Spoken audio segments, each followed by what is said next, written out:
Okey, baik. Jadi dari lawatan yang ni lawatan follow up yang kami buat sama-sama dengan tim Fast Grow.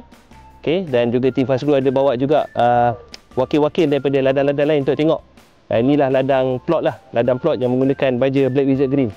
Okey, alhamdulillah dah tabur 2 kali, 2 pusingan. Okey, dan pokok dah menampak banyak perubahan. Sebelum ni kalau kita berdiri di tapak yang sama juga, sebelum ni lebih kuning daripada hijau. Sekarang ni alhamdulillah banyak lebih hijau daripada kuning. Okey, kita tetap teruskan kita punya program.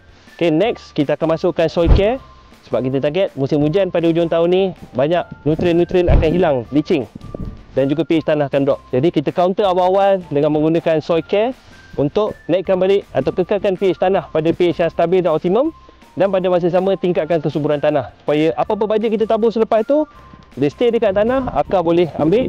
Okey, dan pokok punya progres atau performance akan diteruskan tak kisah musim panas ataupun musim hujan. Okey, sekian, terima kasih daripada FGV Tawai 03.